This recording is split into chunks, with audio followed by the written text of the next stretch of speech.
Police ಸ್ಟೇಷನ್ಗೆ ಮಾಹಿತಿ ಕೊಟ್ಟು 2 ತಿಂಗಳಾಯ್ತು ಮೇಡಮ್. ಯಾರು ದ್ರೋಣ ಹಾರಾಟ ಮಾಡ್ತಾವ್ರು ವಿಚಾರಿಸಿ. ನೆನ್ನೆನೂ ಸಹ ದ್ರೋಣ ಹಾರಾಟ ಆಗಿದೆ, ಮೊನ್ನೆನೂ ಸಹ ದ್ರೋಣ ಹಾರಾಟ ಆಗ್ತಾ ಇದೆ. ನಮ್ಮ ತಾಲೂಕಲ್ಲಿ ಏನ್ ನಡೀತಾ ಇದೆ ಮೇಡಮ್?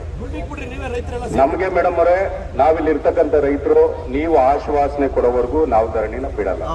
ಊಟ ಅಡಿಗೆ ಇಲ್ಲೇ ತಂದಿದೀವಿ, ಅಕ್ಕಿ, ರೇಷನ್ನು, ಬೇಳೆ, ಎಣ್ಣೆ, ಕಾಳು ಎಲ್ಲ ಇದೆ.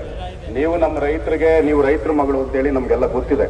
ದಯಮಾಡಿ ನಮ್ಮ ರೈತರಿಗೆ ನೀವು ಒಂದು ಖಂಡಿತವಾಗಿ ನಿಮ್ ಜಮೀನು ನಮ್ಗೆ ಬೇಡ ಅಂತ ಹೇಳೋವರೆಗೂ ನಾವು ಈ ಧರಣಿನ ಕೈ ಬಿಡಲ್ಲ. ಈ ವಿಷಯದ ಬಗ್ಗೆ ನನಗೆ ಈಗಲೇ ಗೊತ್ತಾಗ್ತಾ ಇರೋದು, ಕೆಡಿಬಿ ಸ್ಪೆಷಲ್ ಡಿಸಿ ಅವರಿದ್ದಾರೆ. ಭೂಸ್ವಾಧೀನಾಗಿತ್ತು, ಭೂಸ್ವಾಧೀನದ